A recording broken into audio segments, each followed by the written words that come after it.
Hey y'all. Okay, so I am back with part 3 of Kamala be lying. If you have not seen part 1 or part 2, I recommend you go see part 1 and part 2. If you are confused, I have taken it upon myself to fact check everything Kamala said at the presidential debate since the moderators chose to be biased.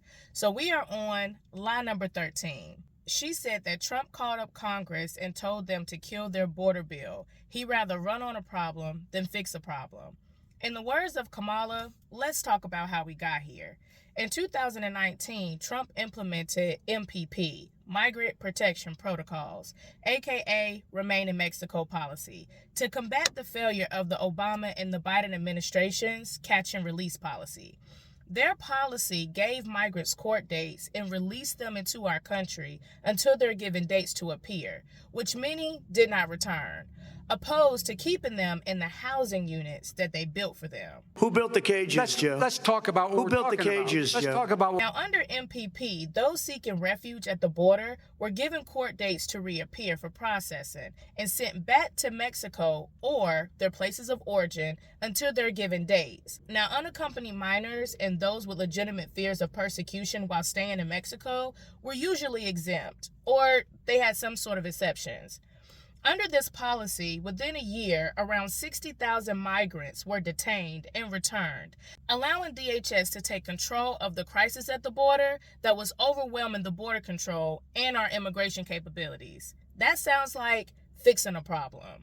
March 2020, during the height of COVID, Trump enacted 1944's Title 42, aka the Public Health Service Act, to stop the spread of COVID. This policy allowed DHS to expel migrants immediately due to the public health safety. Now, unlike Title 8, there were no consequences if after being expelled, the individuals decided to come back. So there were a lot of returns and getaways. However, that spike didn't occur until after the change of power and continued to increase even after Title 42 ended. Now, during the Title 42, millions were expelled, and the continuation of the southern border wall was being built, similar to the same wall that Hillary Clinton and Barack Obama were in full support of when it was passed under George Bush, called the Secure Fence Act. That sounds like fixing a problem. When Biden took office during his first days, he signed a massive amount of executive orders centered around overthrowing Donald Trump's policies on immigration and securing the border. He suspended Remain in Mexico June 1st, 2021. He fought to lift Title 42 in 2022. He reduced funding for the border wall and reduced funding for security and reduced funding for ICE. These actions have contributed to the surge at the border and the influx of illegal immigrants that has flooded our communities for the last almost 4 years. And now, 3.5 years later, they come up with some border plan that still doesn't secure the border. Trump said reject the plan if it's not perfect, and it's not. Kamala says that the border policy would put 1,500 more agents at the southern border. Well, they're sure going to need it because the Border Act of 2024 has given DHS the right to expel migrants back to their country only if they exceed 4,000 crossings a day over a 7-day period, only making it mandatory to expel if the border is at 5,000 a day over a 7-day period, or if they are seeing 8,500 a day. In other words, around 140,000 migrants are allowed to cross our borders in a month before actions will be taken. And that's not counting those that are exempt or have exceptions. And the expulsion can only be implemented 180 to 200 days in a calendar year before it has to be lifted. That sounds like running on a problem. The bill wants detention of illegal immigrants that have been caught to be non-custodial, basically bringing back catch and release, and 20-day holds before release in our country for those who came with children or unaccompanied children, while increasing funding for sanctuary cities and abusing taxpayers' money by making us pay for government benefits such as cash assistance, medical care, food stamps, education, housing stipends, attorney fees, and their travel expenses. This sounds like running on a problem. The bill is jam-packed with multiple pathways to citizenship loopholes and visa handouts and amnesty, and Kamala says that this is the bill that she will push. So you would push that legislation again. I just want to ask Not only push it, I will make sure that it comes to my desk and I would sign it. Line number 14. Trump has been prosecuted for national security crimes, economic crimes, and election interference. Now, this wasn't necessarily a lie because he has been prosecuted multiple times for crimes. However, there is a big difference between prosecuted and convicted. Prosecuted for national security crimes, if she's talking about the Russia investigation, there was no collusion and there was no conviction. If she's talking about impeachment because of the talks with Ukraine's President Zelensky, he was acquitted. If she is talking about the classified documents case, no conviction and the case was dismissed. She said he was prosecuted over economic crimes. If she's talking about the impeachment for inciting a riot, he was acquitted. Election interference out in Georgia, the case was paused, but still no conviction and partially dismissed.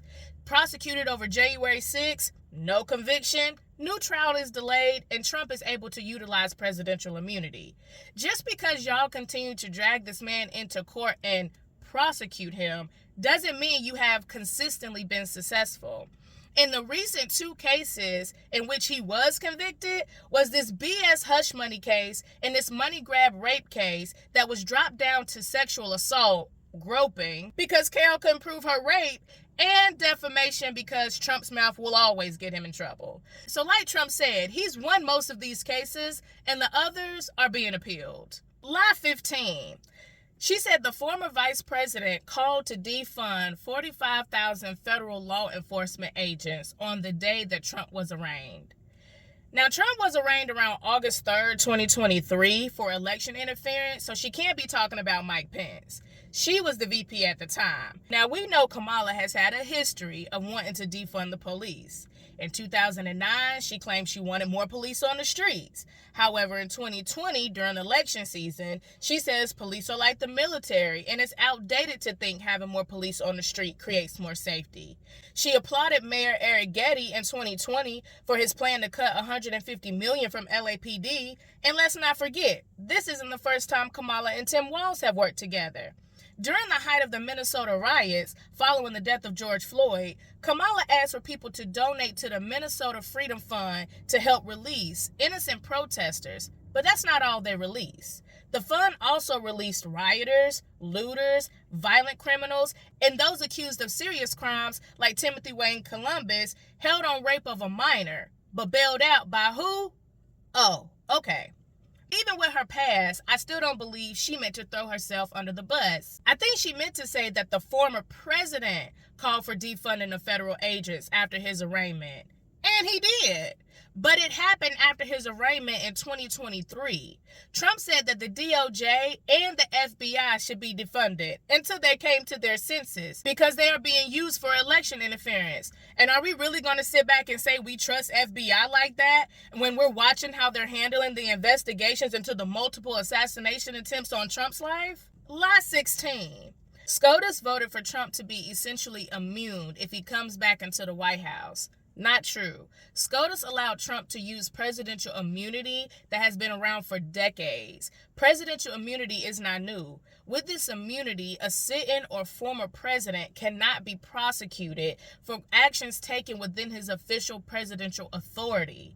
However, it is clear in the ruling that not all presidential actions are official, meaning that the lower court must prove intent and determine the actions Trump made concerning the election and investigations into the Justice Department and even his speech on January 6th were not official presidential actions intended to benefit the American people and to ensure fair elections, but instead it was unofficial abuse of power only intended for his own personal gain and to secure his second term. Trump still can be held liable if they can prove the lesser. However, if Trump does win in November, Trump will have the power to get this case dismissed or pardon himself completely. Lie 17. Kamala quoted Trump and said he openly said that he would terminate the Constitution of the United States. Like, ma'am, when did he say this? Trump said that massive voter fraud allows for overturning of rules and regulations, even those found in the Constitution. In other words, he was accusing y'all of overturning rules, even those found in the Constitution, when you allow massive voter fraud. Reading with comprehension has to start being a thing. Law number 18.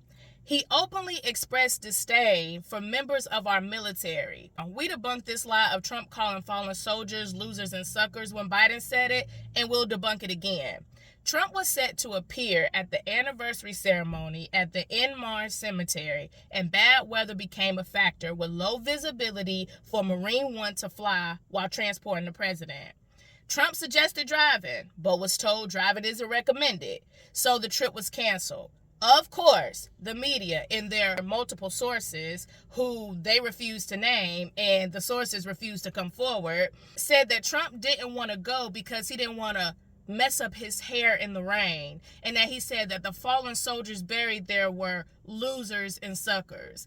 Like, let's be so for real. The White House received an email from Marine headquarters saying that the weather conditions are not safe and canceling is recommended. And multiple sources who were actually there said that they never heard Trump say vile things about our fallen soldiers. For example, Zach Fuentes, former deputy to the White House Chief of Staff General John Kelly, said, "I did not hear POTUS call anyone losers when I told him about the weather. Honestly, do you think General Kelly would have stood by and let anyone call fallen soldiers losers?" John Bolton, former National Security Advisor, said, "I didn't hear either of those comments or anything even resembling them. I was there at the point in time that morning when it was decided he could not go to the Mars Cemetery. He decided not to do it because of John Kelly's recommendation. It was entirely a weather-related decision, and I thought it was the proper thing to do." I swear she just be saying stuff and people be letting her. Y'all come back for part 4. I wish I could say that we was almost done, but we just getting started.